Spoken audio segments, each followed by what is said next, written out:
Hello. మొదటిగా తండ్రి అయిన దేవునికి, ప్రభువైన యేసుక్రీస్తు వారికి, పరిశుద్ధాత్మ దేవునికి నా హృదయపూర్వక కృతజ్ఞతాస్తుతులు తెలియజేస్తున్నాను. అలాగే చేరి కూడి ఉన్న మీకును, అలాగే కనెక్ట్ వీక్షిస్తున్నటువంటి ప్రతి ఒక్కరికి కూడా ప్రభువైన యేసుక్రీస్తు నామములో వందనాలు. ప్రార్థన చేసుకుందాం. క్రీస్తు యేసులో మిక్కిలిగా ప్రేమించిన తండ్రి, మీ ఘనమైన, పవిత్రమైన, ఉన్నతమైన, శ్రేష్టమైన నామానికి మా హృదయపూర్వక కృతజ్ఞతాస్తుతులు తెలియజేస్తున్నాం. ప్రభా, మా ఈ జీవితం అనే పుస్తకంలో మరొక రోజు మాకు దయచేసి ఇటు రీతిగా నీ సన్నిధిలో చేరి నిన్ను ఘనపరిచి కీర్తించి మీరు రాయించిన ఒక అపూర్వమైన మాటలను ఆయన మేము ధ్యానిస్తుండగా మీ పరిశుద్ధాత్మ నడిపింపును, మీ పరిశుద్ధాత్మ కాపుదలను మాకు ప్రసాదించమని, వ్రాయబడిన మాటల్లోని సత్యాన్ని గ్రహించే సాత్విక మనసును నీ పిల్లలైన వారందరికీ అనుగ్రహించమని, నన్ను పూర్తిగా మరుగుపరిచి నీ విలువైన ఘనమైన మాటలను మా అందరికీ అందించమని కోరుకుంటూ, ప్రభువైన యేసుక్రీస్తు ఉన్నత ప్రశస్త నామములో ఈ ప్రార్థన మీకు సమర్పించి అడిగి వేడుకొనుచున్నాము తండ్రి. ఆమేన్.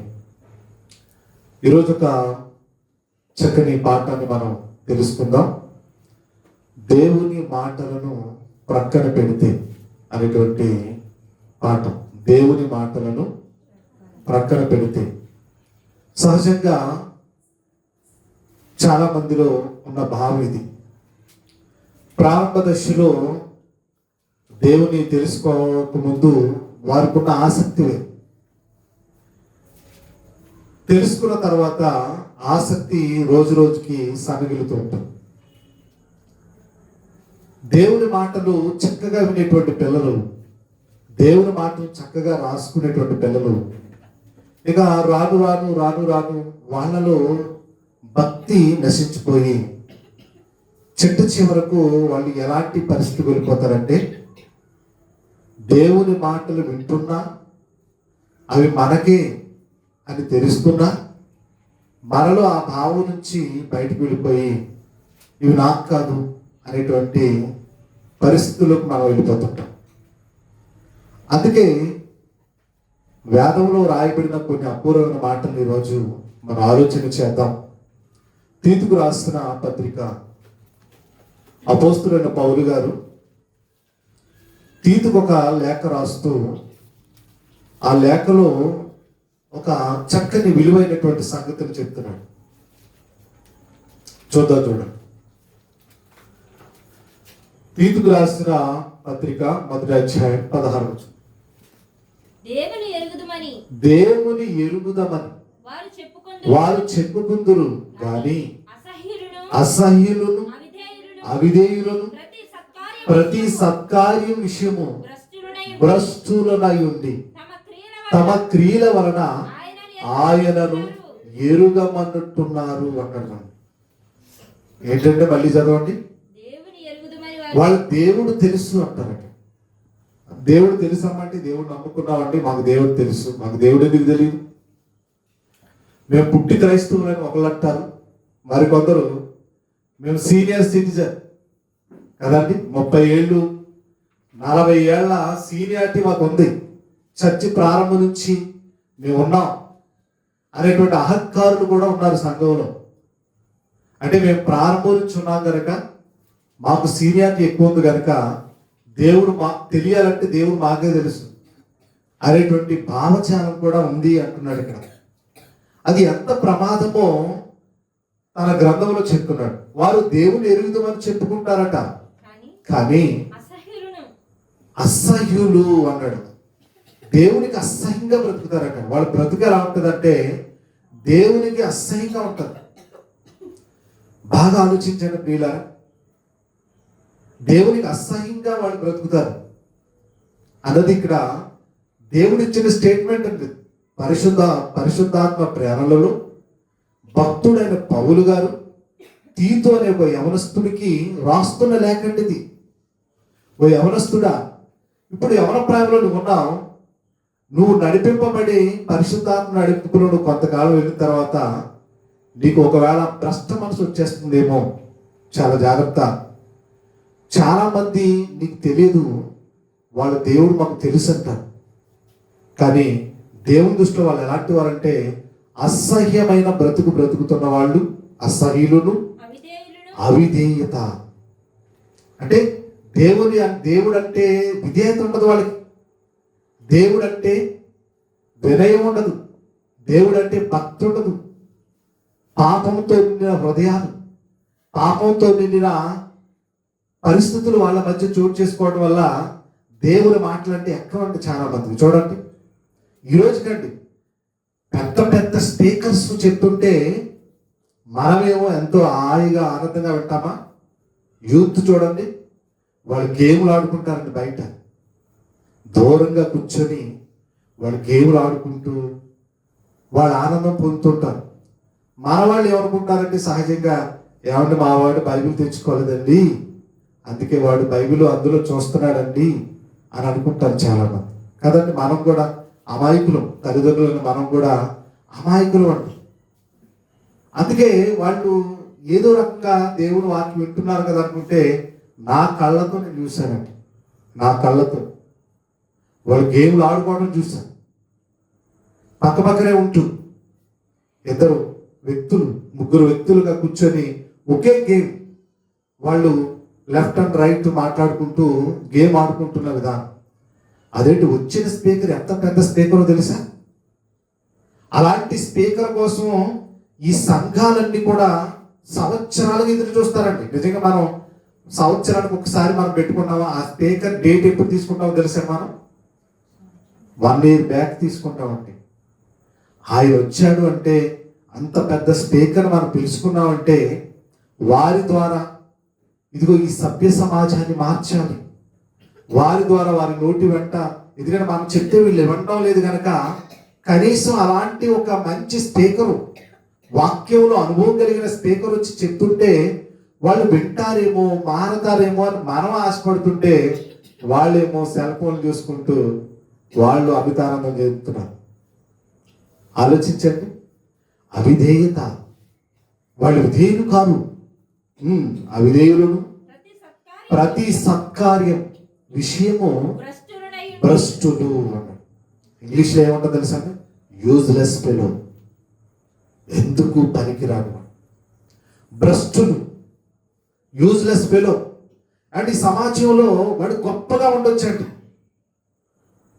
వాడు మంచి తెలివితేటలు కలిగిన వాడు ఉండొచ్చు, వాడు ఒక మంచి ఫిలాసఫర్ అయి ఉండొచ్చు, కానీ దేవుని విషయంలో ఎలా ఉన్నాడు?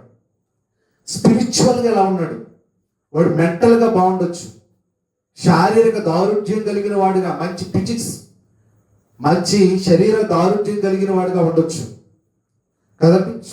వాడికి అన్ని సోషల్ మెంటాలిటీ బాగుండొచ్చు. ఏదైనా ఒక సమస్య వాడి దగ్గర తీసుకెళ్తే చిక్కుముడి వెంటనే ఇప్పేయచ్చు.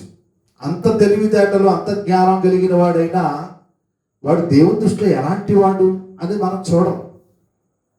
నిజంగానండి, చాలామంది ప్రపంచంలో ఎక్కువ మంది చాలా ఫిలాసఫర్స్ ఉన్నారు. ఉంటే ప్రయోజనం ఏంటి? దేవుడికి ఒరిగేది ఏమైనా ఉందా? దేవుడి కోసం బ్రతుకుతున్న తీరుతెన్నులైనా వాళ్ళు ఉన్నాయా? ఈరోజు టెక్నాలజీ పెరిగింది, మంచిదే. టెక్నాలజీ పెరగడం వల్ల ఈరోజు అందరి చేతుల్లో మొబైల్ వచ్చేసాయి. ఒకప్పుడు గల్ఫ్ దేశాల్లో ఉన్నటువంటి పిల్లలు, కువైట్ దేశాల్లో ఉన్నటువంటి వారు లెటర్ రాస్తే ఆ లెటర్ మనకి ఇండియాకి చేరుకోవడానికి 4 రోజులు పట్టేది. మళ్ళీ మనం లెటర్ రాస్తే తిరిగి ప్రత్యుత్తరం వాళ్ళకి చేరుకోవడానికి 1 నెల పట్టేది. ఎంత గ్యాప్? 2 నెలలు. ఇప్పుడు ఏమండి, మొబైల్ వచ్చేసాయి, వీడియో ద్వారా మనం అన్నీ చూసేస్తున్నాం, అక్కడ ఉండి అన్నీ నడిపించేస్తున్నాం. ఇల్లు కట్టాలన్నా అక్కడి నుంచి, పెళ్లి చేయాలన్నా అక్కడి నుంచే డైరెక్షన్. ఏం కొనాలి? ఇదిగో బంగారం దగ్గరికి వెళ్ళి వీడియో ఆన్ చేస్తున్నాం. ఏ బంగారం? చీరల దగ్గరికి వెళ్ళి చీరలు ఆన్ చేస్తున్నాం. ఇలా ఎంత టెక్నాలజీ వచ్చింది. కానీ టెక్నాలజీ వల్ల మనిషి ఏమైనా బాగుపడ్డాడంటే భౌతికంగా బాగుపడ్డాడు, ఆత్మీయంగా చెడిపోయాడు. దేవుని దగ్గరికి చేర్చిందా ఈ మొబైల్ అంటే? దేవుని దగ్గరికి ఏం చేర్చలేదు. ఈరోజు మొబైల్లో ఎంతమంది దేవుని వాక్యం వింటున్నారు? ఆన్ చేసుకోగానే ఎంతసేపు వింటున్నారు? వింటే మహా అయితే ఒక 2 నిమిషాలు 3 నిమిషాలు. కొందరైతే అవసరం కోసం 1 గంట వినొచ్చు. కాబట్టి ఇక తర్వాత అన్ని చూసేవన్నీ టీవీలో సీరియల్ సరిపోలేదని సెల్ ఫోన్లో సీరియల్ కూడా చూసేస్తున్నాం. ఒకవేళ అక్కడ కరెంట్ ద్వారా మిస్ అయితే ఇక్కడ మళ్ళీ మనం ఆన్ చేసుకొని ఆ సీరియల్ వెనకబెట్టుకొని ఆ ఎపిసోడ్ వెనకబెట్టుకొని మళ్ళీ వింటున్నాం. చూసారా? టెక్నాలజీ మళ్ళీ ఎక్కడ తీసుకెళ్తుంది? దేవుని దగ్గర తీసుకెళ్తుందా? దయ్యం దగ్గర తీసుకెళ్తుందా? అదే అంటున్నాడు, వారు దేవుడు తెలుసు మాకు 30 ఏళ్ల సీనియారిటీ ఉంది అని వాళ్ళు అంటున్నారట. చెప్పుకుందరు కానీ అసహ్యులను అవిధేయులను ప్రతి సత్కార్య విషయమై భ్రష్టులనై ఉండి, భ్రష్టులు యూజ్లెస్ ఫెలో అన్నాడు, తమ క్రియల వలన ఆయనను ఎరుగమన్నట్టున్నారు. ఆయన ఎవరో తెలియదని ఎలా చెప్పుతున్నారట? వాళ్ళ క్రియలు అంటే విశ్వాస సంబంధమైన క్రియలు వాళ్ళు కనబడటం లేదు. విశ్వాస సహితమైనటువంటి ప్రార్థన వాళ్ళు కనబడటం లేదు. ఒక విశ్వాసి ఎలా బ్రతకాలో అలా బ్రతకడం లేదు. అటు లోకంలో తిరిగేస్తున్నాడు, ఇటు దేవుడు అంటున్నాడు. దేవుని దగ్గర నటిస్తున్నాడు, లోకంలో జీవిస్తున్నాడు.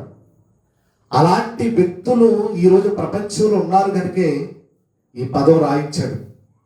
నిజంగా దేవుని మాటలు వినడానికి సమాజం వస్తున్నారంటే అందులో వినేవారి శాతం ఎంతమంది? విని మైండ్లో భద్రపరుచుకున్న వారు ఎంతమంది?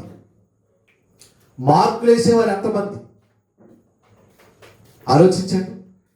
అక్కడ పరిస్థితులన్నీ మీటింగ్ వచ్చే వాళ్ళందరూ వాక్యం వినడానికి వస్తారు అనుకోకండి. అక్కడ ఏర్పాట్లు ఎలా ఉన్నాయో చూద్దామని వచ్చే వాళ్ళు కూడా ఉంటారు. తెలిసే మీకు? భోజనాలు ఉన్నాయా?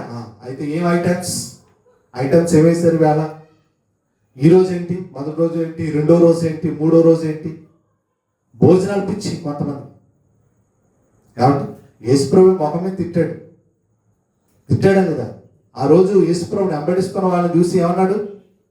మీరు అక్షయమైన ఆహారం కొరకు కష్టపడండి, క్షయమైన ఆహారం కొరకు మీరు కష్టపడకండి. మీరు నా దగ్గరికి ఎందుకు వస్తున్నారంటే భోజనం చేయడానికి వస్తున్నారు. యేసుప్రభు దగ్గరికి ఎందుకు వెళ్ళేవారు వాళ్ళకి తెలుసండి? ఆయన దగ్గర ఉంటే ఫుడ్కి లోటు లేదండి, హ్యాపీగా తినొచ్చండి. అది నాన్ వెజ్తో కదండి. 2 చేపలు, 5 రొట్టెలు, 5,000 మందికి పంచగలడు. 5,000 కదా, అక్కడ 10,000 కూర్చున్నా, 1,00,000 మంది కూర్చున్నా ఆయన పంచగలడు. ఇంకా ఎన్నో గంపళ్ళు ఎత్తగలరు.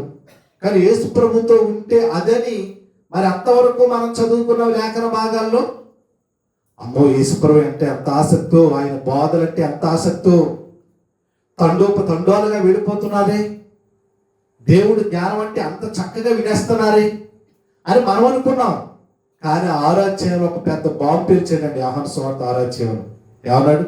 మీరు సూచనలు సూచటం వలన కాదు, రొట్టెలు భుజించటం వల్ల మీరు నా యొద్దకు వస్తున్నారు. నిజమండి, ఈరోజు కూడా వాక్యం వినేవారి శాతం తక్కువ అండి.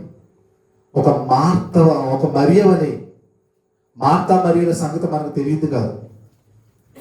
మార్త ఏం చేస్తుంది? యేసు ప్రభు నోటికి ఏం తినిపిద్దాం, రుచికరమైన వంటలు, తన వంటలేంటో, తన వంటల యొక్క రుచి ఏంటో చూపిద్దాం అనుకుంటున్నాను. టాలెంట్ చాలా మంది ఉంటారు. వారి టాలెంట్ ఒక్కొక్క వంటకంలో ఒక్కొక్క టాలెంట్ ఉంటుంది అని వాళ్ళు. ఆ టాలెంట్ ఏంటో వాళ్ళకి చూపించాలనేటువంటి సహృదయంతో యేసు ప్రభు నోటికి ఏం అందించాలి, ఏం పిండి వంటలు అందించాలి అనే ఆలోచనతో ఉంది మార్త గారు. మరియ గారేమో యేసు ప్రభు పాదాల దగ్గర కూర్చొని ఏమండి దేవుని మాటలు వింటుందండి. ఇప్పుడు మాటలు లక్ష్య పెట్టింది ఎవరు? మాటలు పక్కన పెట్టింది ఎవరు? మాటలు పక్కన పెట్టింది మార్తమ్మ. చాలా మంది తెలియ పెట్టుకుంటారు, తెలిసి పెట్టుకుంటారు, తెలియదు మార్తమ్మ అని పెట్టుకుంటారు కదండి. మార్త దేవుని మాటలు పక్కన పెట్టింది, మరియని పెట్టుకో బాగుంటుంది. మరియా ఏం చేసింది? యేసు పాదాల దగ్గర కూర్చొని ఆయన మాటలు, ఆయన నోటి నుంచి ఏ మాటలు వస్తాయి అంటుందండి. అప్పుడు అన్నాడు. మళ్ళీ పైగా మార్త గారు కంప్లైంట్ ఏంటి? యేసు ప్రభు దగ్గరికి ఒక కంప్లైంట్ తీసుకొచ్చింది. యేసు నీకేమి చింతలేదా? నాకు సహాయం చేయుటకు మరియను నా దగ్గరికి పంపొచ్చు కదా అంటుందండి. అప్పుడు యేసుప్రభు అన్నాడు, మార్తా మార్తా, 2 సార్లు అన్నాడు. మార్తా మార్తా, నువ్వు అనేకమైన విస్తారమైన పనులు పెట్టుకున్నావు.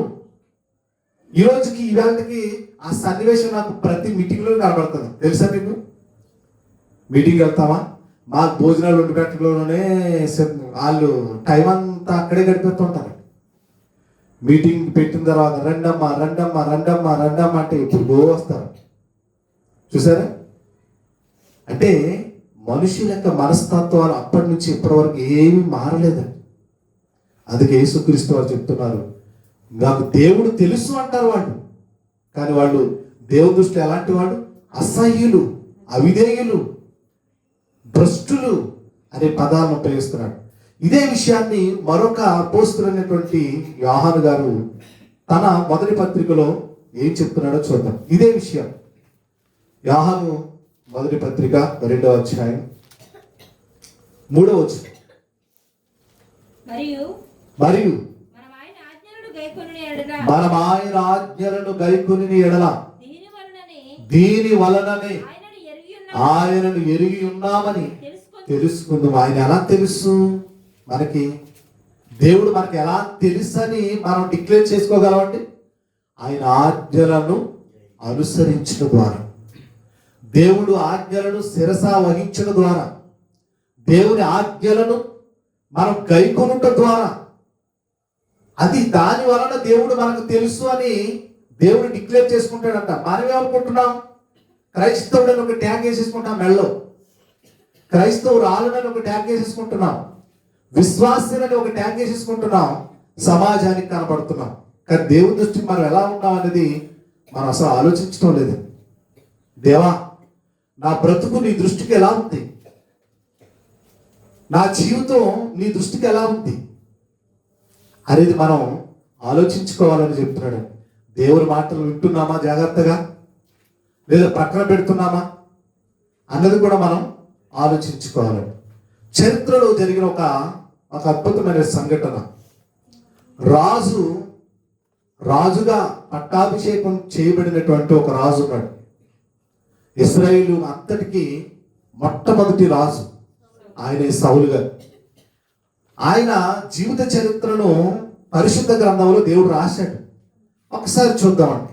సమూయేలు మొదటి గ్రంథం 15వ అధ్యాయం. ఎందుకంటే దేవుడు పాఠం చెప్పడానికి రాజు అయితే ఏంటి, గొప్ప అధికారి అయితే ఏంటి, ఒక సామాన్యుడు అయితే ఏంటి, వస్తువు అయితే ఏంటి, ఎవడు జంతువు అయితే ఏంటి, దేని ద్వారానే దేవుడు మనకి పాఠం నేర్పించగలడంట. అంత శక్తి సామర్థ్యుడే. చనిపోయిన వారు ఇప్పుడు వీళ్ళందరూ భూమి మీద లేరు. మనం చదువుకుంటున్న వారందరూ కూడా భూమిని విడిచి వెళ్ళిపోయిన వారే. కానీ వాళ్ళ నుండి దేవుడు ఏం చేస్తున్నాడు? ఒక పాఠాన్ని మనకి నేర్పిస్తున్నాడు. ఏంటి ఆ పాఠం? చరిత్రలో లిఖితమైనటువంటి పాఠం అంటే సమూయేలు మొదటి గ్రంథం. సమూయేలు గారు మీకు ఎవరో తెలుసు. ఆయన ఈ ప్రపంచానికి ఒక మహా తల్లి ద్వారా అందించబడిన ఒక ఆణిముత్యం సమూయేలు గారు. ప్రార్థన ద్వారా, కన్నీటి ప్రార్థన ద్వారా, మోకాళ్ళ ప్రార్థన ద్వారా, ఉపవాస ప్రార్థన ద్వారా ఈ ప్రపంచానికి ఒక గిఫ్ట్ ఇచ్చిందండి ఆవిడ. అలా ఎంతమంది తల్లిని ఇస్తున్నారో నాకు తెలియదు, కానీ ఈ అన్న అనేటువంటి తల్లి మాత్రం తన గర్భంలో ఉంటుండగానే, గర్భంలో ఇంకా పడకముందే దేవుని సన్నిధిలో వడంబడిక చేసుకొని, ఈ బిడ్డను నీకు సమర్పిస్తాను. పాలు మార్పించిన తర్వాత అంది, మరి నిజంగా సమూయేలుకున్నటువంటి జ్ఞాన పరిధి ఆ కాలంలో ఎవరికి లేదు. రాజులను సైతం అభిషేకించే గొప్ప ఆధిక్యత సమూయేలు గారికి ఇవ్వబడింది. సమూయేలు తప్ప ఇక చాలా మంది ప్రవక్తలు ఉన్నారు, వాళ్ళెవరికి దేవుడు అంత ఆధిక్యత ఇవ్వలేదు. ఈ సమూయేలు గారికి ఇచ్చాడు. ఇస్తే మొట్టమొదటి రాజుగా నువ్వు అభిషేకించవలసింది కూడా ఎవరిని? సౌలునే. దేవుడే చెప్పాడు అడ్రస్. ఆ అడ్రస్ కూడా దేవుడే చెప్పి ఈ సౌలుని అభిషేకించిన తర్వాత రాజు అయ్యాడుగా. రాజు అయిన తర్వాత ఏ రాజుకైనా ఏమొస్తాయి? 2 కొమ్ములు వస్తాయండి. ఈయనకి 5 వచ్చేమో తెలియదు, చాలా ఎక్కువ చేశాడు. దేవుని దృష్టికి చాలా నేరస్తులుగా మిగిలిపోయాడు. ఏంటో ఒకసారి 15వ అధ్యాయం మొదటి నుంచి చదువుదాం. అంటే సందర్భం మీకు అర్థం కావడం కోసం. ఒకానొక దినమున సమూయేలు సౌలును పిలిచి యెహోవా ఇశ్రాయేలులకు తన జనుల మీద తనను రాజుగా అభిషేకించుటకై నన్ను పంపెను. యెహోవా మాట వినుము. సైన్యములకు అధిపతి యెహోవా సెలవిచ్చినదేమనగా, అమాలేకీయులు ఇశ్రాయేలీయులకు చేసినది నాకు జ్ఞాపకమే. వారు ఐగుప్తులో నుండి రాగానే అమాలేకీయులు వారికి విరోధులై మార్గమందు వారి మీదకి వచ్చిరి కదా. కాబట్టి నీవు పోయి కనికరింపక అమాలేకీయుల యందు హతము చేయుచు పురుషులనేమి, స్త్రీలనేమి, బాలురనేమి, పసిబిడ్డలనేమి, ఎద్దులనేమి, గొర్రెలనేమి, ఒంటెలనేమి, గార్ధబములనేమి అన్నిటినీ హతము చేసి వారికి కలిగినది బొత్తిగా పాడు చేసి అమాలేకులను నిర్మూలన చేయమని చెప్పాడు. ఇది దేవుని ఆజ్ఞ. ఎందుకు అమాలేకుల మీద దేవుడు ఎంత కక్ష కట్టాడు అనుకోకండి మీరు. అమాలేకులు చేసింది చిన్న పనేం కాదు. వాళ్ళ పాపం పండిన రోజు అది. వాడు దేవుడు ఎప్పుడు కూడా ఏదైనా ఒక జాతిని తీసేయాలనుకున్నాడు అనుకోండి. ఆ జాతిని తీసేయడానికి దేవునికి ఒక లెక్కలు ఉంటాయి. ఆ లెక్కల ప్రకారంగా వాళ్ళ యొక్క అన్యాయం, వాళ్ళు చేసిన అన్యాయం కానీ, వాళ్ళు చేసిన దుర్మార్గం కానీ అది సంపూర్తి అయ్యేంత వరకు ఉంచుతాడంట. ఆది కాండంలో చెప్తాడు ఈ మాట. ఆది కాండములో 15:16 చెప్పబడిన మాట ఇది. కాబట్టి 16-15 అనుకుంటా. అయితే అక్కడ చెప్పినటువంటి మాట ప్రకారంగా అమాలేకుల టైం ఇప్పుడు దగ్గర పడింది. సౌలు కాలానికి దగ్గర పడింది. ఇప్పుడు సౌలు రాజుకు దేవుడు ఇస్తున్న ఆజ్ఞ ఏంటంటే, అమాలేకులు చాలాసార్లు నా పిల్లలైన వారిని మార్గమందు హింసించారు, ఇబ్బంది పెట్టారు, కనుక వాళ్ళను అందరినీ నిర్మూలం చేసేయి అన్నాడు. ఎలా చెప్పాడు? పురుషులనేమి, స్త్రీలనేమి, చట్టి బిడ్డలనేమి, అంటే వీళ్ళందరూ దుర్మార్గుల పిల్లలు. వీళ్ళు చట్టి బిడ్డలు. అయ్యో పాపం అనుకోకండి. ఏమండి, పాము పిల్లని ఎవరైనా వదిలేస్తారా? మీ ఇంట్లో పాము పిల్లలు తిరుగుతున్నారు అనుకోండి, వదిలేస్తారా? పాముని చంపేశారు, తల్లిని చంపేశారు, పిల్లలు ఉండిపోయి పోలే పసిపోనా అని వదిలేస్తారండి? ఏం చేస్తారు? చంపేస్తారు. ఎందుకంటే అది ఏమవుతుంది? పెరిగి పెద్దదై మళ్ళీ మనల్ని కాటేస్తుంది. మొన్న ఒక సందర్భం చదివానండి. పాప ఆవిడ రోజు ఆ ఇంటి ఎదురు పుట్టుందటండి. ఆ పుట్టలో ఆ పాముకి పాలు పోసి రోజు పెంచుతుందటండి. ఆయాగా పనిచేస్తుందటండి ఆవిడ, ఆయమ్మగా అంగన్వాడీ స్కూల్లో. అయితే ఒకరోజు ఆ పాము బయటకు వచ్చింది. రోజులాగే వెళ్ళి పాలు పెట్టింది. అది ఆ పాము ఏం చేసింది? ఆవిడ కాటేసింది. తాను పూజిస్తున్న దేవతే మరి, తను ఆరాధిస్తున్న దైవమే మరి ఏం చేసింది? పాముకున్న లక్ష్యం కాటే. దానికి భయం. మన వలన దానికి ఏమైనా ఆపద ఉందంటే అది ఏం చేస్తుందంటే మనకు కాటేస్తుంది. మన నుంచి ఆపద లేనంత వరకు దాని సురక్షితమైన ప్రాంతాలు అది తిరుగుతుంటుంది. ఇది మనం గమనించాలి. దాని నైజం అది. నువ్వు అనుకున్నావు అంతే పాపం. అదేదో దేవతని, నా ఆరాధ్య దైవం అని, నా ఎలవేలు పని నువ్వు అనుకున్నావు, కానీ అదేం కాదు. ఏమండి, ఒకసారి ఇక్కడ మనం ఆలోచిస్తే బిడ్డలను కూడా వదులుద్దాం, కనికరించకూడదు. తర్వాత ఇంకోటి, పశువులను, గొర్రెలను, ఎడ్లను, ఒంటెలను, గాడిదలు అన్నిటినీ హతం చేయమన్నాడు. ఇప్పుడు సౌలు గారు మహనీయుడు, ఆయన యుద్ధానికి వెళ్ళాడు. దేవుడు చెప్పిన ఆజ్ఞ ప్రకారంగానే యుద్ధానికి వెళ్ళాడు అమాలేకుల మీద. యుద్ధానికి వెళ్ళిన తర్వాత ఏం చేశాడో 9వ వచనం చదువుదాం. సౌలును జనులను కూడి అగగును, గొర్రెలను, ఎడ్లలోను, క్రొవ్విన గొర్రె పిల్లలు మొదలైన వాటిలో మంచి వాటిని నిర్మూలము చేయక కడగా నుంచి పనికిరాని నీచ పశువులన్నిటినీ నిర్మూలము చేసిరి. ఇక్కడ మీకు ఏమైనా తప్పు కనబడుతుందా? సౌలు రాజుగారు ఆయన యుద్ధానికి వెళ్ళాడు, దేవుడు చెప్పినట్టే వెళ్ళాడండి. కానీ తన మనసుకు నచ్చినట్టుగా చేశాడు యుద్ధం. ఏం చేయమన్నాడు ఆయన? స్త్రీలను, పురుషులను, ఒంటెలను, అందరినీ చంపేశారు. కానీ ఇతను చేసిన పొరపాటు ఏంటంటే క్రొవ్విన ఎద్దులను, బలిసిన ఎద్దులను, ఏమంటే మేకలలో నుంచి, గొర్రెల్లో నుంచి, ఒంటుల్లోంచి బాగా బలిసినవి అతను గుంచుకొని మిగతా వాటి నీచ పశువులన్నింటినీ చంపేశాడు. ఇప్పుడు మరి దేవుని మాటలను పక్కన పెట్టినట్ట, లేక దేవుని మాటలను శిరస వహించినట్ట? పక్కన పెట్టాడు. ఇప్పుడు ఏం జరుగుతుందో చూడండి. దేవుడు ఎంటర్ అయ్యాడు. ఇప్పుడు ఎవరు పంపుతాడు? దేవుడు మాట్లాడాలంటే దేవుని బోరగా ఎవరు ఉండాలి? ఇప్పుడు నేను మాట్లాడుతున్నానంటే దేవుని పక్షాన విజ్ఞాపన చేస్తున్నానంటే, దేవుని పక్షాన వాక్యం బోధిస్తున్నానంటే, ఇప్పుడు నేను ఆయనకు బోరలాంటి వాడిని. దేవునికి ఎలాంటి వాడిని? బోరలాంటి వాడిని.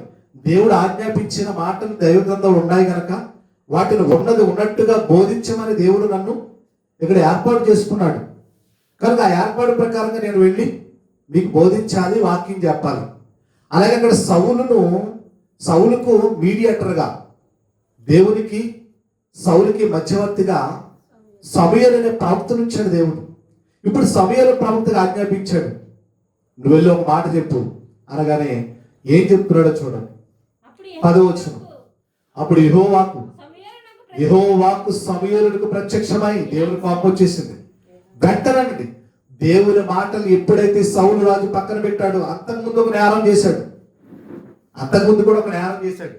ఏంటా నేరం అంటే 13వ అధ్యాయం ఉంటుందండి, మీరు ఇంటికి వెళ్ళి చదువుకోండి. 13వ అధ్యాయంలో అతను చేసిన నేరం ఏంటంటే సౌలు రాజు గారు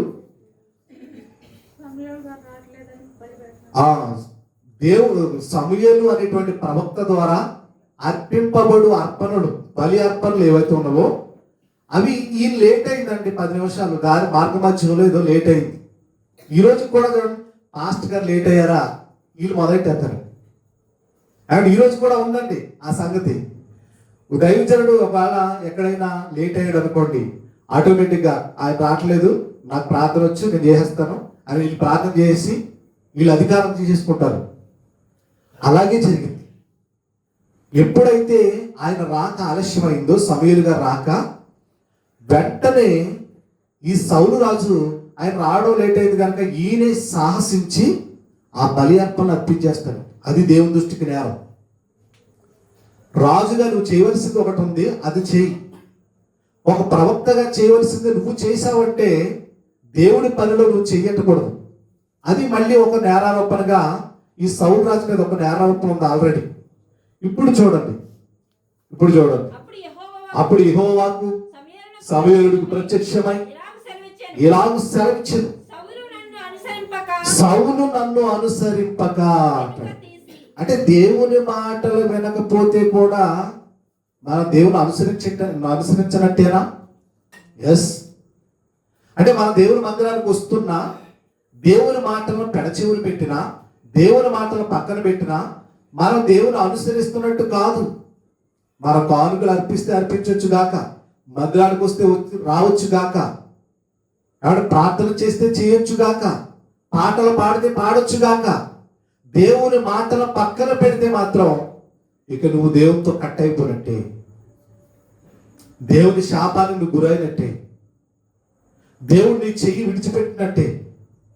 ఇక్కడ అదే రాశాడు, సౌలు దేవుని మాటలను అనుసరింపక వెనుక తీసి. అంటే ఈ విషయం కవర్ చేసుకుంటున్నాడు సౌలు రాజు గారు. ఏ విషయం అడిగినా కవర్ చేసుకుంటాడు. ఇక్కడ నుంచి అన్ని అబద్ధాలే సౌలు నోట. సమూయేలు ప్రవక్త అడుగుతుంటాడు, దానికి ఆయన ఏదో ఎక్స్ప్లెనేషన్ ఇచ్చుకుంటాడు. ఈరోజు కూడా ఇలాంటి సమాజం మనం చూస్తున్నాం. మందిరానికి రాలేదు అని అడగడం పాపం. వాళ్ళ దగ్గర 1,00,000 ఆన్సర్స్ ఉంటాయి కదండి. 1000 కారణాలు ఉంటాయండి. ఎందుకు రాలేదు అంటే 1000 కారణాలు చెప్పేటువంటి సమాజం ఇది. దేవుడు కూడా ఇక్కడ అడుగుతున్నాడు, నువ్వు చేసిన పని ఏమిటి అని. అప్పుడు ఏం చెప్తున్నాడు చూడండి, ఎంత కవరేజ్ చేసుకుంటాడు చూడండి. నా ఆజ్ఞలను గైకొనకపోయిన గనుక అతనిని రాజుగా నిర్ణయించినందుకు దేవుడిని నేను సంతాపపడుతున్నాను, పశ్చాత్తాపడుతున్నాను, దేవుడు బాధపడుతున్నాడని. ఎవరి దగ్గర? తన ప్రవక్త అయినటువంటి సమూయేలు దగ్గర బాధపడుతున్నాడు. అయ్యో, నేను అనవసరంగా రాజుని చేసేసాను ఇతను. నిజంగా సౌలు బ్యాక్గ్రౌండ్ లోకి వెళ్తండి, ఇతను ఒక గాడిదలు మేపుకునే వ్యక్తి అండి సౌలు గారు. ఒకప్పుడు రాజు కాకముందు, సింహాసనం ఎక్కకముందు. మన జీవితాలు కూడా, మన బ్యాక్గ్రౌండ్ ఏమి మంచివి కాదు, అవునా కదా చెప్పండి? లోకంలో తిరుగుతూ, చీకటిలో తిరుగుతూ, పాపంలో బ్రతుకుతూ, అబద్ధాలు ఆడుకుంటూ, కాబట్టి మన జీవితం కూడా చీకటిమయమై. ఆయన ఈరోజు క్రీస్తు సంఘములో, ఆయన రాజ్యములో పౌరులై, పరలోక రాజ్య వారసులై, క్రీస్తు రక్తాన్ని మనం ముడుతున్నామంటే, బల్ల ఆరాధనలో చేయి పెడుతున్నామంటే అది ఎంత గొప్ప ధన్యతో తెలుసా? మన జీవితాలు కూడా మంచిది కాదు మునుపు, కానీ ఇక్కడ సౌలు జీవితం కూడా మంచిది కాదండి. గాడిదలు తప్పిపోతే, ఆ తప్పిపోయిన ఆ గాడిదల కొరకు వెతుకుతున్న ఆ టైంలో దేవుడు ప్రత్యక్షమై, సమూయేలు అదిగో సౌలు మనసు మంచిది. అప్పటికి మరి గుచ్చి ఎక్కడగా ఇప్పుడు మదమెక్కిందండి, కొవ్వెక్కిందండి. ఒక మాటలో చెప్పాలంటే దేవుని మాటలో కరచను పెట్టాడు.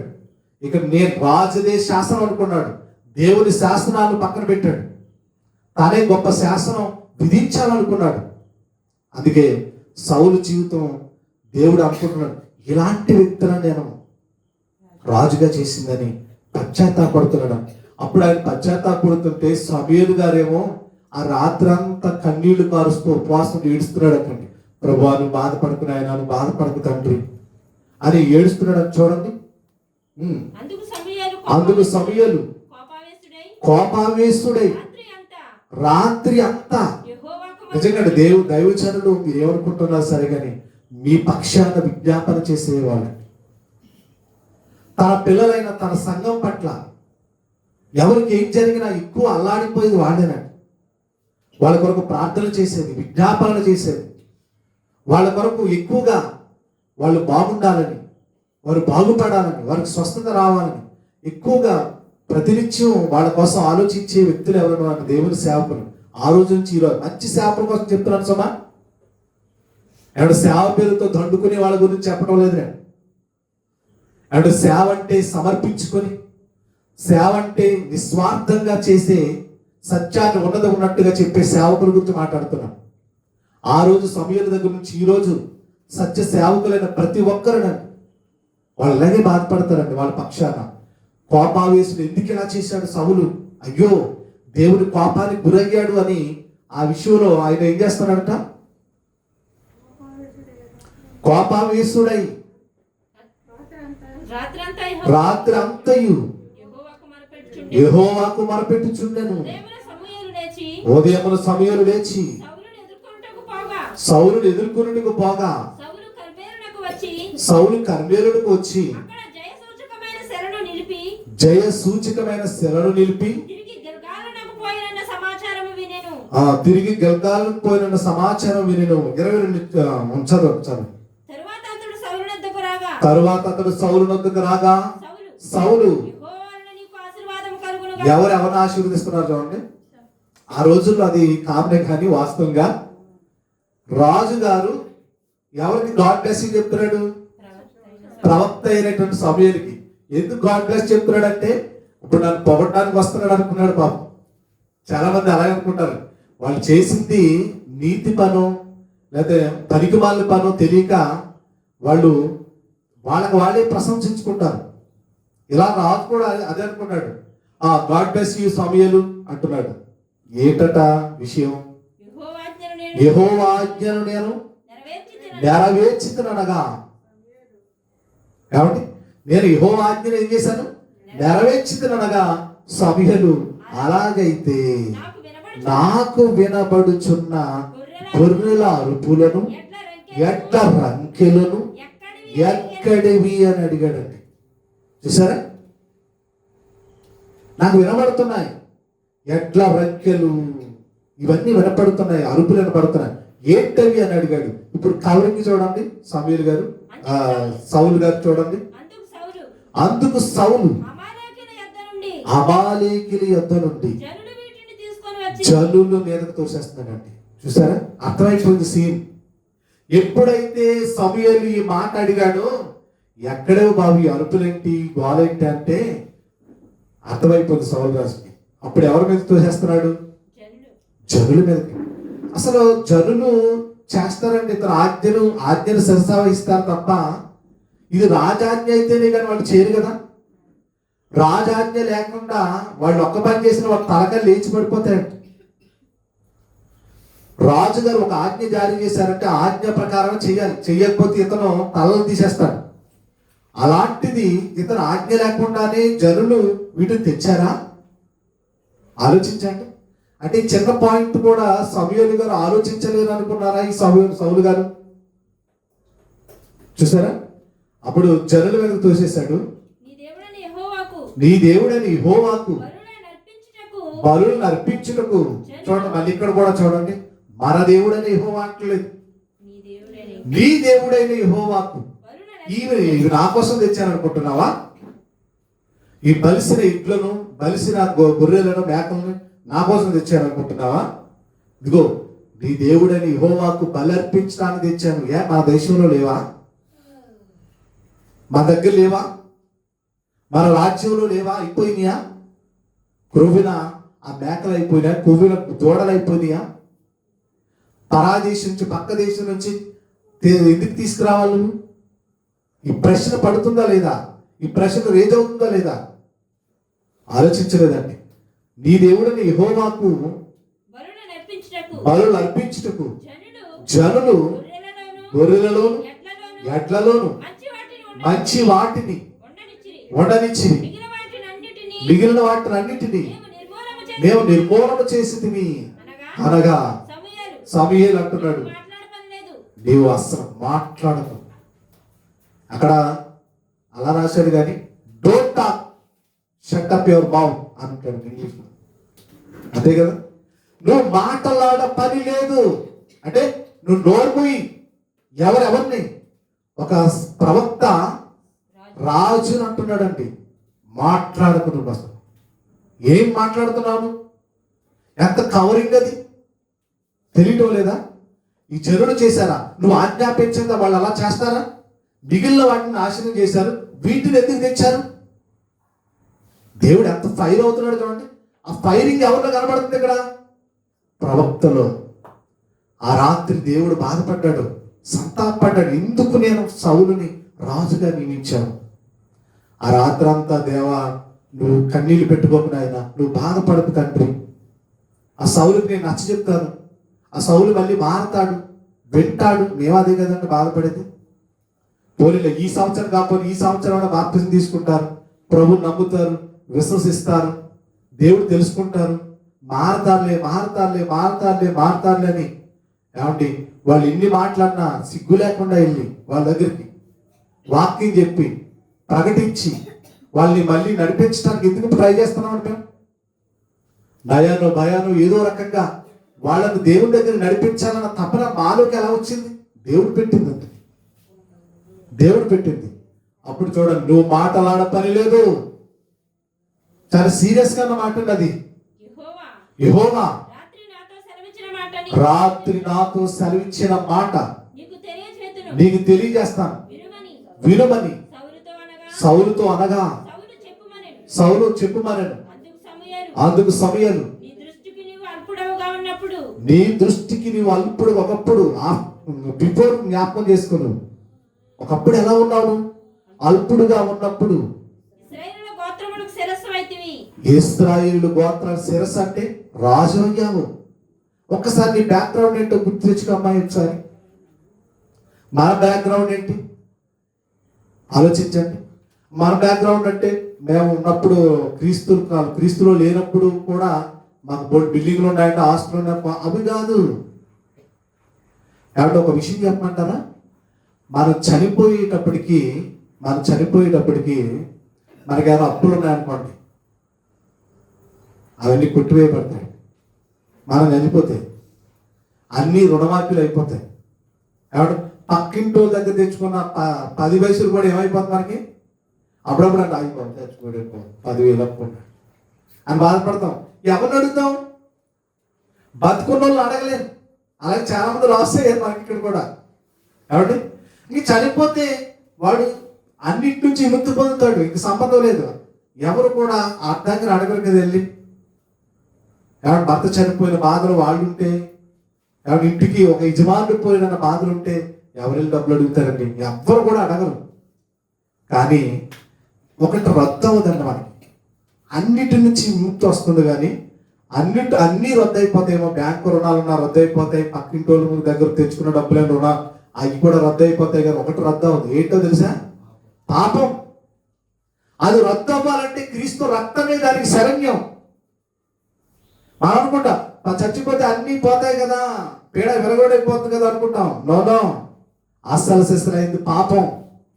నువ్వు ఎన్నాళ్ళు పెంచుకుంటూ మూట కట్టుకున్నావే, ఆ పాపం నిన్ను వెంటాడుతుంది. నీ క్రియలు నీ వెంట వస్తాయి అన్నాడు దేవుడు.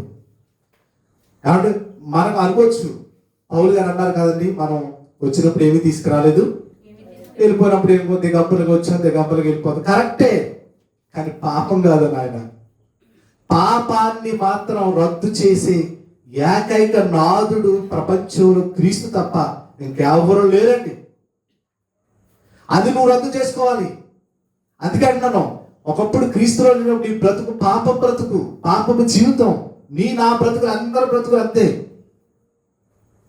కానీ క్రీస్తు రక్తంతో కడగబడ్డ మన జీవితం అద్భుతమైన క్రీస్తు రాజ్యంలో అడుగు పెట్టగలిగామండి.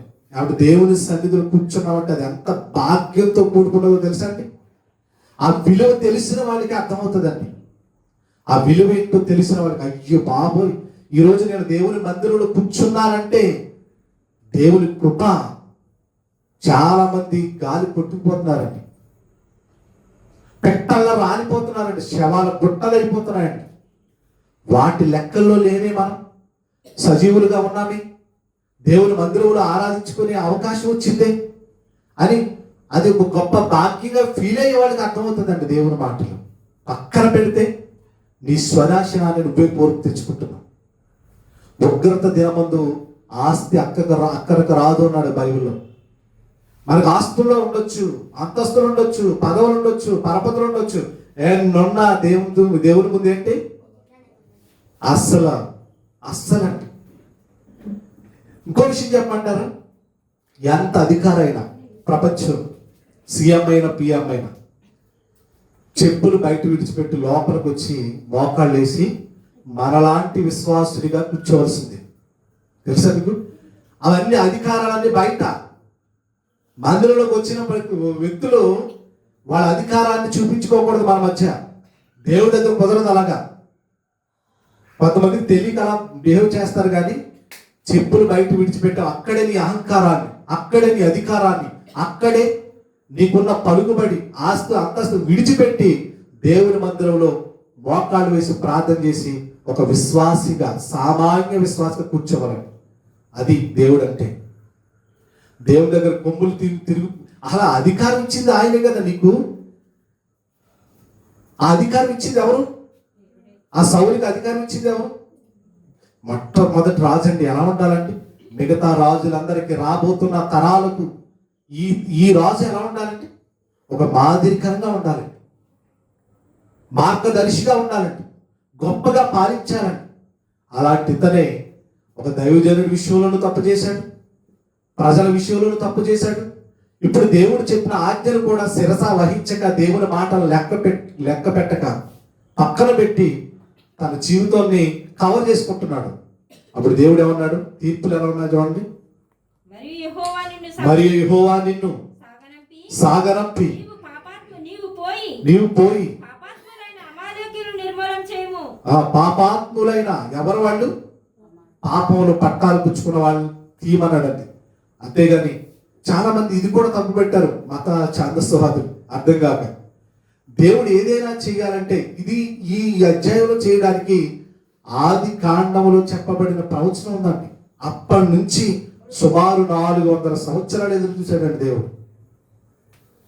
400 years. అమ్మో, అంటే దేవుడు ఏదైనా ఒక తీయాలంటే, పెళ్ళగించాలంటే ఒక వ్యక్తి యొక్క పాపాన్ని పాపాన్ని బట్టి శిక్షించాలంటే దేవుడు అంతగా ఎదురు చూస్తాడంటే అవును, అంతగా ఎదురు చూస్తాడు. అంత ఈజీగా తీసి పాడేయండి, అంత ఈజీగా శిక్ష మన మీదకి వచ్చేది. అది రావడానికి ముందు దేవుడు ఎన్నో ఎన్నో ఎన్నో ఎన్నో సూచనలు మనకు ఇప్పిస్తుంటాడు. ఇంకేమంటున్నాడు?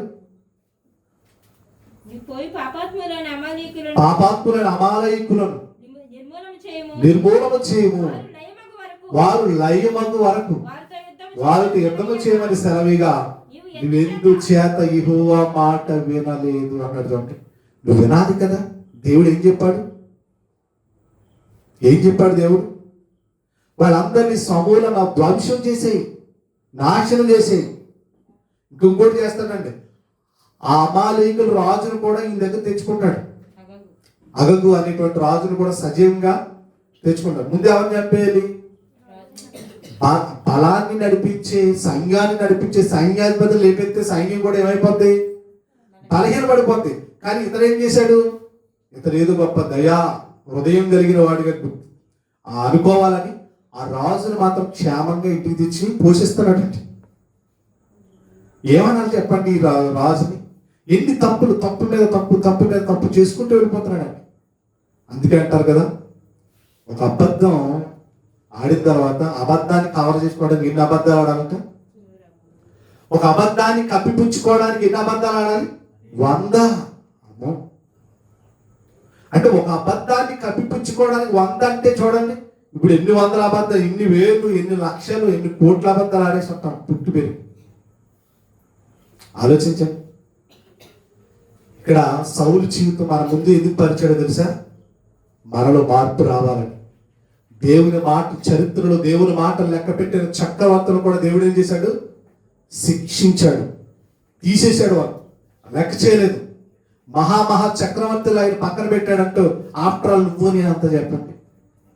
మన దేవుని మాటలు పక్కన పెడితే దేవుడు కూడా మనల్ని పక్కన పెడతాడు. దేవుడే చెయ్యి విడిస్తే ఏమవుతుందో తెలుసండి? ఆ జీవితం దుర్భరం అండి. ఇక నరకమే మన జీవితం. అందుకు సౌలు ఆ మాట అనొద్దు. అయ్యో నువ్వు అలా అనుకుంటున్నావా? ఆ మాట అనొద్దు. నేను ఇప్పుడు కూడా అబద్ధం ఆడుతున్నాను. చూడండి, ఆయన ఏమో ప్రవక్త ఏమంటాడు?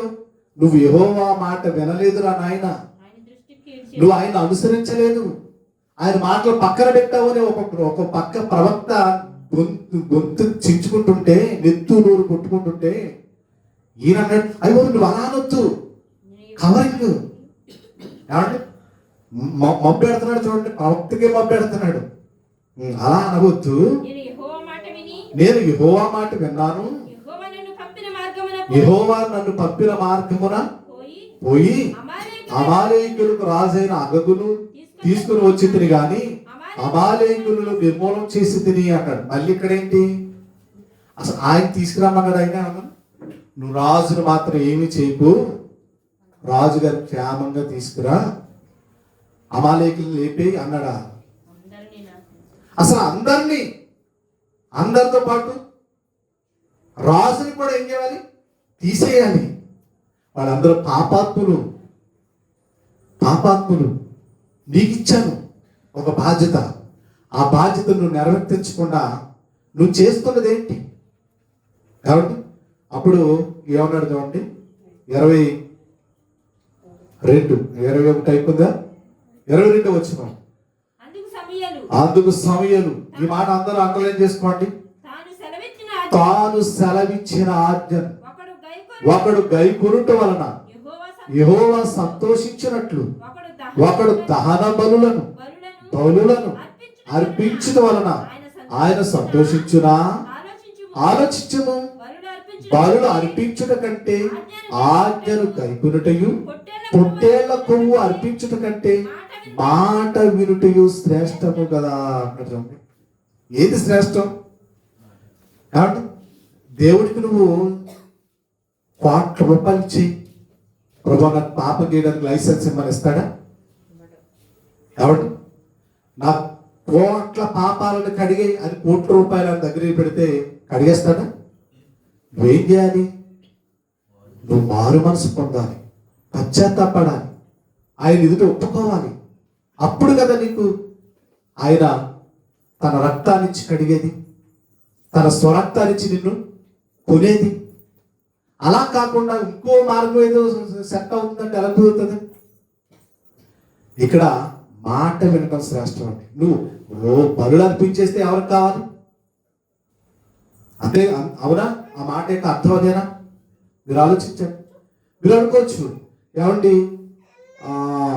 సౌలు చేసిన దాంట్లో నేరం ఏముందండి? సౌలు రాజు గారు చేసిన దాంట్లో వాటిని బలి కోసమే తెచ్చాడు కదా, బలు అర్పించడం కోసమే తెచ్చాడు కదా, అదేంటండి పశువుల్ని చంపేయడం ఏంటి అనే భావశాలు మీకు ఉండొచ్చు కదా. మీరు అనకపోయినా మీ మనసులో అది రావచ్చు.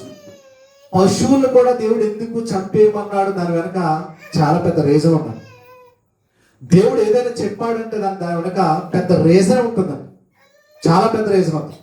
ఏంటి ఆ రీజన్ అంటే, వాళ్ళు అమాలేకులు ఎంత నీచులంటే జంతువులతో కూడా శయనించేవారంట, జంతువులను కూడా పాడు చేసేవారంట. ఈ మధ్య మనం వింటున్నాం కదా, ఎక్కడో రాజస్థాన్లో ఒకడు ఎద్దును పాడు చేశాడని, తెలంగాణలో ఒకడు కుక్కను పాడు చేశాడని. అంటే వాళ్ళ కామ వికారయుక్తమైనటువంటి చేష్టలు జంతువుల పట్ల కూడా చేసేవారు. ఈ లక్షణాలు ఒకప్పుడు ఎవరికి ఉండేవి తెలుసా? అమాలేకులు. ఒకసారి చూడండి, దేవుడు తీసేయమన్నాడు, చంపేయమన్నాడు, దాని పెద్ద వెనక రీజన్ ఉంటుందండి. నువ్వేమో కురువిన బలులు, కురువిన దూడలను తెచ్చుకొని దేవుడికి బలులు ఇద్దాం అనుకుంటే అది కరెక్ట్ కాదు. అవి నీచమైనవి, వాళ్ళు అపవిత్రం చేసేసారు వాళ్ళు. లేవి కాండం 18 అధ్యాయం, లేవి కాండం 18 అధ్యాయం 23 చదువుదాం. లేవి కాండం. ఏ జంతువు యందును నీ స్ఖలనము చేసి దాని విషయంలో అపవిత్రతను కలుగ చేసుకోకూడదు. అంటే వీళ్ళ నీచ సంస్కృతి ఎలా తయారైంది చూడండి. జంతువులతో చేయడమా? అవునండి, వాళ్ళు అలాగే చేశారు. జంతువు స్త్రీని పొందినట్లు ఆమె దాని ఎదుట నిలవరాదు, అది విపరీతము. చదవండి, వీటిలో దేని వలనను అపవిత్రత కలుగు చేసుకోకూడదు. స్త్రీలు చెప్తున్నాడు. ఇంకా నేను మీ ఎదుట నుండి వెళ్ళగొట్టుచున్న జనములు, ఆ జనముల్లో ఒక జనమే అమాలేకులు. ఆ జనములు వాటినన్నిటి వలన అపవిత్రులైన. వాళ్ళందరూ ఎలా అపవిత్రులయ్యారు అనుకున్నారు మీరు? జంతువులతో శయనించటం వలన. వారి కామ వికార యుక్తమైనటువంటి చేష్టలు జంతువుల మీద కూడా ప్రయోగించారని నీచులు. అందుకే ఆ నీచుల పాపం పండింది. వాళ్ళందరినీ తుడిచేయమని దేవుడు చెప్తే వీళ్ళు ఏం చేశాడు? రాజును తీసుకొచ్చాడు, కురువని ఎద్దులను తీసుకొచ్చాడు. ఇప్పుడేమో కవరింగ్ కోసం నువ్వు అలా అనవద్దు, ఇలా అనవద్దు, నేను అందుకోసం కాదు, ఇందుకోసం కాదు అని చెప్తున్నాడు. అందుకే దేవుడు మన ఎక్స్ప్లెనేషన్ వినడండి. అది చాలా మందికి అర్థం కావట్లేదు. ఒక నీకు లాంటి ఒక మట్టి మనిషి కనుక చెప్తే అతను ఏమంటాడు? క్షమించడానికి నేను కాదు, దేవుడు. ఆయన క్షమించాలి, ఆయన క్షమించాలి అనుకోవచ్చు. దేవుడు ప్రేమమయుడు, కరుణామయుడు, కృపామయుడు. ఆయన క్షమించేస్తాడంటే అన్ని క్షమించడు ఆయన. ఒక లిమిట్ ఉంది దానికి. నువ్వేం చేసినా ఆయన మాటలు పక్కన పెట్టేసి, ఆయన సన్నిధిని పక్కన పెట్టి నువ్వు ఇష్టమానుసారంగా బ్రతికితే నీ మాట వినేస్తున్నాడు అనుకో దేవుడు. ఇక్కడ రాజు మాట వింటం లేదు. అవునా కదా చెప్పండి? ఆ రాజు నియమించింది ఎవరు? సాక్షాత్తు దేవుడే. ఆ రాజును అభిషేకించమని చెప్పింది ఎవరు? దేవుడే. ఆ సమయంలో ప్రవక్త ద్వారా అభిషేకింపబడినటువంటి ఆ రాజు ఇప్పుడు దేవుడి దగ్గర ఏమో చెప్తున్నాడు. దేవుడు వింటం లేదండి అసలు. నువ్వు మాట్లాడ పని లేదు అన్నాడంటే మాట్లాడడానికి సరిపోవు నువ్వు. కాబట్టి ఇంకా ఏం చెప్తున్నాడు చూడండి. కాదు, ఇక్కడ 18 అధ్యాయం లేవు, ఇక్కడ 24. ఆ దేశం అపవిత్రత కలదు గనక నేను దాని మీద నేను దాని మీద దాని దోష శిక్షను మోపుచున్నాను. ఆ దేశమందు కాపురమున్న వారిని ఆ దేశమందు కాపురమున్న వారిని వెళ్ళగ్రక్కి వేయుచున్నది. దేశమేనటండి. మీకు ఆలోచించారా? ఆ దేశమే వాళ్ళని వెళ్ళగ్రక్కి వేయడానికి ఇష్టపడుతుందట. చాలాసార్లు ఉన్నారు. ఈ ప్రకృతి మనల్ని రికార్డ్ చేస్తుంది. మనం చేసే పనులు, క్రియలు ఇవన్నీ రికార్డ్ చేస్తుంది. అప్పుడు మనం చేసే కార్యక్రమాలను బట్టి భూమి దుఃఖిస్తుందని ఉంటుంది. ఏజ్గల్ భూమి ఏం చేస్తుందంట? మన భారం మొయ్యలేక దేవుడి దగ్గర ఏం చేస్తుంది? మొరపెడుతుందండి. అందుకే ఆ రోజు సొదొమ గొమొర్రాల గూర్చిన మొర గొప్పది కనుక ఎక్కడికి వెళ్ళింది? అక్కడికి దేవుడు నోటీస్కి వెళ్ళిపోయింది. ఎవరు మొరపెట్టారు అనుకుంటారు మీరు? ఆలోచించారు. ఇక్కడ దేశం వాళ్ళని విసిరి పడేయడానికి ఇష్టపడుతున్నారు, వెళ్ళగ్రక్కి ఊసేయడానికి. చదవండి. మీరు వదిలేయకూడదు. ఎవరొకరు కంటిన్యూ చేయాలి. కాబట్టి ఆ దేశం మీకంటే ముందుగానున్న ప్రజలను వెళ్ళగ్రక్కి వేసిన ప్రకారం మీ అపవిత్రతను బట్టి మిమ్మల్ని వెళ్ళగ్రక్కి వేయనట్లు చదవండి. మీరు అనగా స్వదేశీయులు గాని పరదేశులే గాని ఈ హేయ క్రియలు అన్నాడు. హేయ క్రియలు, హేయమైనవి. ఇంకా మనం చదువుకున్నామే తీతుకు రాసిన పత్రిక. వారు దేవుని ఎరుగుదమని చెప్పుకుందరు గాని అసహ్యులను, అవిధేయులను, భ్రష్టులు అనే పదాలు ఉపయోగించాడండి. ఇవన్నీ చదివిన తర్వాతేనండి వాడు దేవుడు మనకు తెలుసు అంటారు. ఒక ట్యాగ్, క్రైస్తవుడు అనే ట్యాగ్ మెళ్ళ వేసుకుని తిరగడం కాదు. విశ్వాస అనే ట్యాగ్ మెళ్ళ వేసుకుని తిరగడం కాదు. దేవుని మాటలు పక్కన పెడితే చరిత్రలో జరిగిన కొన్ని సంఘటనలు చూసాం. ఇంకా చాలా మంది ఉన్నారండి. మర్చిపోకటి చూసామంతే. ఈరోజు మనం కూడా దేవుని మాటలను మనస్ఫూర్తిగా వింటున్నామా? పెడచని పెడుతున్నామా? లెక్క చేస్తున్నామా? లెక్క చేయకుండా తిరుగుతున్నామా? దేవుని ఆజ్ఞ ఒకటి రాయబడింది బైబిల్లో. ఆ ఆజ్ఞ ప్రకారంగా మనం ఉంటున్నామా అనేది మనం ఆలోచించాం. కనుక ప్రతి ఒక్కరు కూడా ఇవి ఊరకనే రాయబడలేదండి. ఏవో కాలక్షేపానికి చదువుకునే బుక్ కాదు బైబిల్ అంటే. కథల పుస్తకం కాదు. చరిత్రలో జరిగిన అపూర్వమైన ఘట్టాలను మన ముందు ఉంచడంలో ఆయన ఎందుకు జాగ్రత్త తీసుకున్నాడు తెలుసా? మనం అలా ఉండకూడదు. మీరు నేను అలా ఉండకూడదు. మనం ఆయన రాజ్యాన్ని స్వతంత్రించుకోవాలి. వాళ్ళకి దేవుడు తీర్పులు ఎంత కఠినంగా ఉన్నా చూసారు. ఆ తర్వాత సౌలు రాజును తీసేసి దేవుడు దావీదు రాజును ఏర్పాటు చేసుకున్నాడు. ఆయనకు రాజుగా తీసుకెళ్ళిన లెక్క కాదు. ఇక్కడ అసలు మొత్తానికి సౌలు రాజు దేవుని లెక్కల్లో లేకుండా పోయాడు. అది ఆత్మీయంగా మనం ఆలోచించాలి. ఆత్మీయ లెక్కల్లో సరిచూడబడాలి మనం కూడా. అంత ఈజీగా దేవుని వాక్యాన్ని మనం పక్కన పెట్టకూడదు. ఎవరు మాట్లాడినా, సత్యం చెప్పి ఏ సేవకుడు మాట్లాడినా అంత ఈజీగా పక్కన పెట్టాలి. ఇది నాకు కాదులే అనుకోకూడదు. మనసును పెట్టాలి, ఆచరించాలి, గైకొనాలి. అటువారిగా మీరు నేను అందరం ఉండాలని మనస్ఫూర్తిగా కోరుకుంటూ ఈ మాటలు ముగిస్తున్నాను. అందరికీ వందనాలు. ఈ నెట్ వీక్షిస్తున్న ప్రతి ఒక్కరు కూడా ఇలాంటి ఎన్నో విలువైనటువంటి సంగతులు, సన్నివేశాలు మీరు కూడా మరి అనేకులకు చేరవేనట్లుగా ఈ యొక్క ఛానల్ను అందరూ సబ్స్క్రైబ్ చేయాలని మనస్ఫూర్తిగా కోరుకుంటూ అందరికీ వందనాలు.